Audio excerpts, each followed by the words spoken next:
नमस्कार दोस्तों, स्वागत है मेरे YouTube चैनल सच्ची और पक्की बात पर।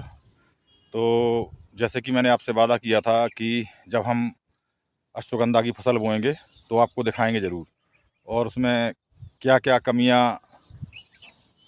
रह गई हैं और क्या हुआ, इसका कितना नुकसान हुआ, कितना फ़ायदा हुआ।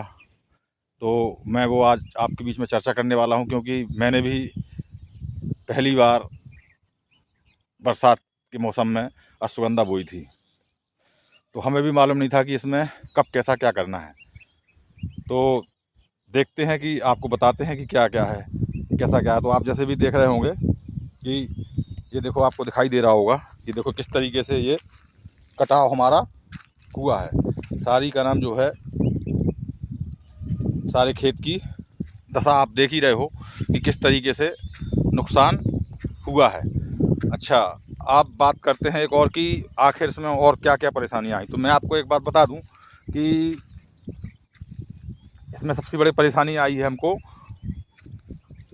गोबर की खाद डालने में। कहते हैं कि गोबर की खाद बहुत अच्छी होती है, लेकिन मैंने एक चीज़ का अनुभव किया है कि गोबर की खाद केवल सर्दियों के सीज़न में डालना चाहिए। सर्दियों के सीज़न में तो गोबर की खाद बहुत बढ़िया है, लेकिन बरसात के सीज़न में गोबर की खाद डालना बहुत ज़्यादा नुकसानदायक है। नुकसानदायक क्या है कि आप जानते हो कि अश्वगंधा की फसल में हम किसी भी प्रकार की खरपतवार नाशक नहीं डाल सकते हैं। और आप पूरे खेत में देखो कि किस तरीके से ये जो है, जहाँ जहाँ पर हमने गोबर की खाद डाली है, जैसे देखो आपको मैं दिखा रहा हूँ, ये देखो आप, ये देखिए, ये आप चारों तरफ देखिए किस तरीके से चारों तरफ एकदम हरियाली हरियाली, केवल खरपतवार के अलावा कुछ नहीं दिख रहा है, चारा है। ये देखो, ये देखो खरपतवार, ये देखो। और आपको ये साथ में ये गोबर की खाद भी दिख रही होगी, ये गोबर की खाद आपको दिख रही होगी। ये देखिए किस तरीके से पूरा का नाम जो है चारा, सकरी पत्ती का और चौड़ी पत्ती का चारा पड़ा हुआ है। देखा आपने? अच्छा, अब मैं दिखाता हूँ जहाँ जहाँ पर खाद नहीं डल पाई थी, और जहाँ जहाँ खाद नहीं डल पाई, जहाँ जहाँ खाद रह गई थी, वहाँ पर भी मैं आपको दिखा रहा हूँ कि किस तरीके से वहाँ का क्या हाल है और यहाँ का क्या हाल है। तो देखो, ये आपको सामने दिख रहा होगा ये एरिया, यहाँ इस एरिया में कुछ जो है कम खाद पड़ी थी।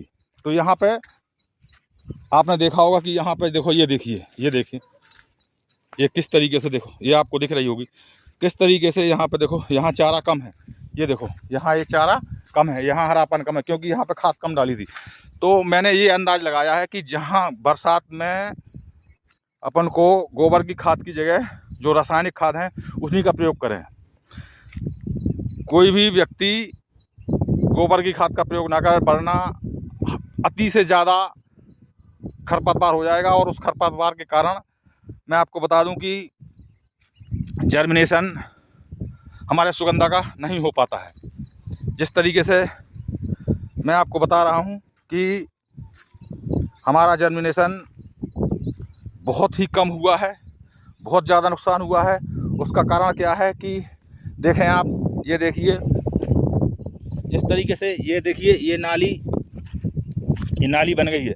तो हमारा ये देखिए आप, ये बिल्कुल आगे तक देखिए, वहाँ तक देखो, वो देखिए आप, वहाँ तक आपको दिख रहा होगा। ये देखो वहाँ तक ये नाली ऐसी बन गई हैं, ये कट गई हैं। ये देखो, एक ये है, देखो एक ये है, ये दिख रही है, ये यहाँ कट गई है, यहाँ कट गई है, यहाँ कट गई है। जबकि हमारा ये पूरा का पूरा खेत ढलान पर है, ढलान पर है। मैं आपको बता दूं भाइयों, ढलान पर हमारा खेत है। इसके बावजूद भी पूरा का पूरा का नाम जो है हमारा बीज बह गया है। ये देखो आप, ये देखो, आपको ये दिख रही होगी, ये देखिए नालियाँ, ये पूरी चारों तरफ से ये भी आपको दिख रही होगी। ये देखो, ये देखो आप, उधर से आपको आ रही है, देखो ये आपने देखा होगा। तो ये देखिए, यहाँ देखो, वहाँ से भी ये चारों तरफ से सारा कट करके बीज हमारा बह गया है। ये आप देख रहे हैं, ये देखो आपको दिख रहा होगा, ये देखिए पानी बह रहा है। जिस तरीके से ये पानी बह रहा है, ये पूरा का नाम जो है चारों तरफ से, ये इधर से, ये चारों तरफ से, तो ये सारा का सारा बीज हमारा बह गया है। हमारा काफ़ी नुकसान हो गया है, और बीज जो थोड़ा बहुत बचा होगा वो हल्का फुल्का जर्मिनेशन हुआ है। मुझे नहीं लगता है कि इस खेत में हमारी लगत भी निकल पाएगी। उसका मेन कारण ये रहा है कि दो कारण रहे हैं। एक तो इस साल कुछ बारिश ज़्यादा ही हुई है हमारे यहाँ, लगभग मैं आपको बता दूं कि कम से कम 1 महीने से लगातार बारिश हो रही है। एक भी दिन ऐसा बकाया नहीं गया है जिस दिन बारिश ना हुई हो। कंटिन्यू बारिश, और बारिश भी ऐसी हुई है कि बहुत ज़्यादा तेज़ बारिश हुई है, जिसकी वजह से सारे के सारे खेतों की मिट्टी नालों में बह गई है। अब मैं आपको दिखा रहा हूँ कि जर्मिनेशन कैसा हुआ है। ये फसल मैं आपको बता दूं, इस फसल को मैंने बोया था लगभग ये फसल बोई गई थी 3 तारीख को बोई थी, लगभग क्या 3 तारीख को। अब मैं आपको दिखा रहा हूँ, देखो ये देखो, आपको दिख रहा होगा, ये दिख रहा है जो आपको, ये जर्मिनेशन है, ये 3 तारीख का है और ये खरपतवार है। अब खरपतवार में अब आज जो है हम इसको उखड़वा रहे हैं, किसी भी तरीके से इसको उखड़वाएंगे क्योंकि बहुत ज़्यादा खरपतवार है। तो आप देख रहे हो किस तरीके से खरपतवार है, ये पूरा खरपतवार है, आपको दिख रहा होगा। ये देखो इस तरीके का चारा है ये तो ये आप दिख रहे हो, का नाम दिख रहा होगा आपको कि ये, चूँकि ये देखो, ये आपको दिख रहा है, ये ये ये ये ये ये जमा तो है, बीज तो हमारा निकला है, ये देखिए बीज तो पर्याप्त निकला है, लेकिन बहुत सारा बीज हमारा बह गया है, बहुत सारा बीज हमारा बह गया है। देखो जैसे अपन यहाँ देखो तो यहाँ पे आप देखो एक ये है और यहाँ पे नहीं है, ये बीज सारा बह गया है। और कहीं कहीं तो मैं आपको बता दूं कि बिल्कुल भी हमारा बीज अंकुरित नहीं हुआ है। देखो मैं अब आगे चल के आपको बता रहा हूँ, देखना आप। तो देखिए यहाँ पे भी देखिए यही दशा यहाँ की है, ये देखो ये पूरी दशा, ये देखिए ये पूरी।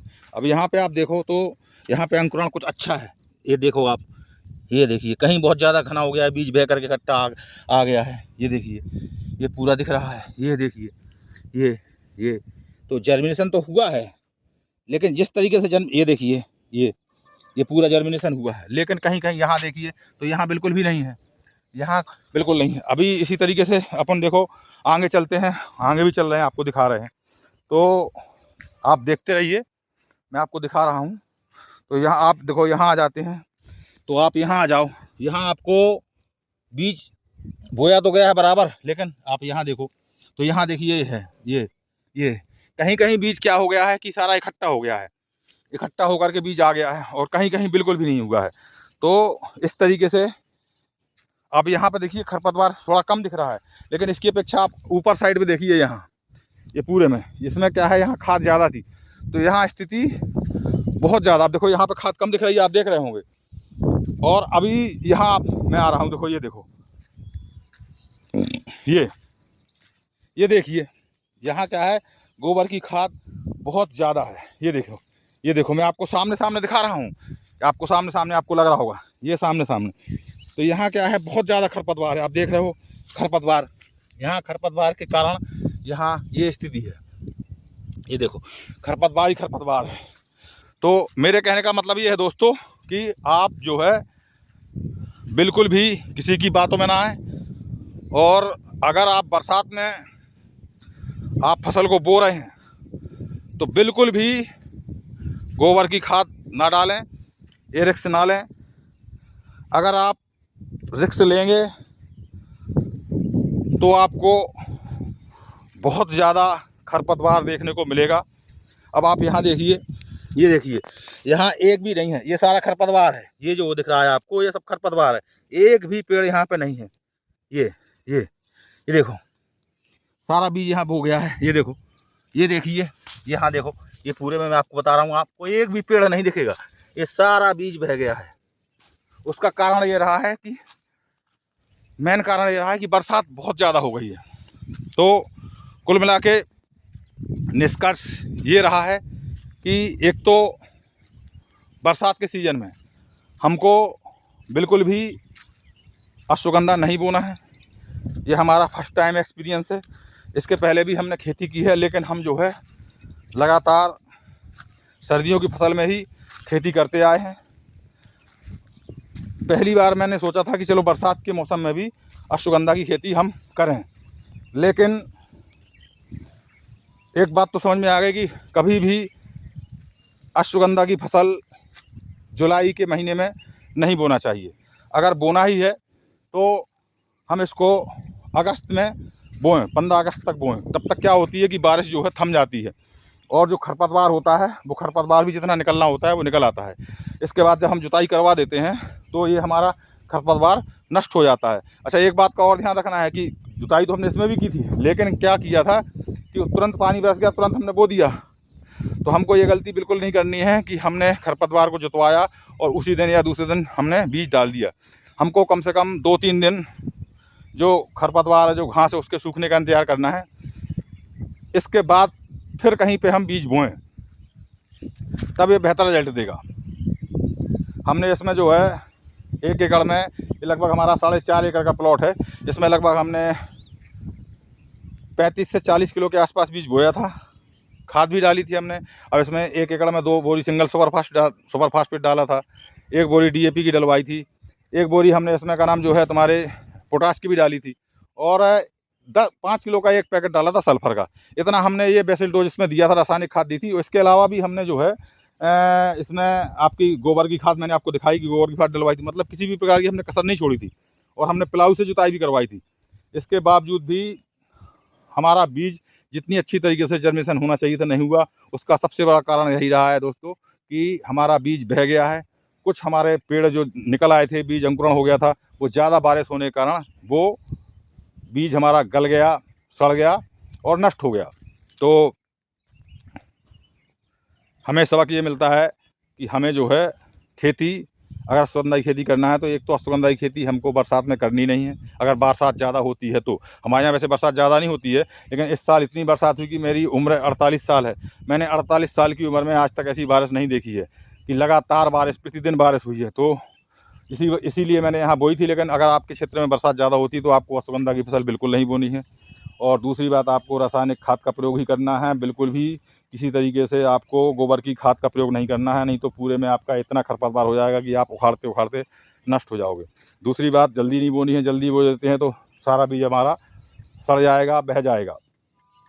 तो मेरी जानकारी कैसी लगी, और इसके बाद मैं फिर वीडियो बनाऊँगा, तब मैं आपको बताऊँगा कि आखिर इसमें क्या उपज निकली, कितना हुआ। वैसे तो नुकसान हुआ है, अगर लगत ही निकाला तो बहुत बड़ी बात है, लेकिन देखते हैं क्या होता है। लेकिन मैं आपको बताऊंगा ज़रूर आगे की वीडियो में कि आखिर हमारा इसका क्या हुआ, कितनी इसमें उपज हुई, क्या हुआ। आज मजदूर बुलवाए हैं और आज जो है 11-12 बजने वाले हैं, लेकिन देखते हैं क्या नाम जो है कि मजदूर आते हैं, उखड़वाते हैं और थोड़ा पैसा खर्च करते हैं। वैसे तो 1.5-2 लाख रुपये इसमें खर्च हो ही गया है, और देखते हैं क्या है, कैसा क्या होता है, निकलता है, देखते हैं। तो इसी के साथ मैं विदा लेता हूँ, और मेरे वीडियो को आप लोग जो है सब्सक्राइब ज़रूर करें, लाइक करें, शेयर करें, जिससे अगले किसानों को भी जानकारी मिल सके। धन्यवाद।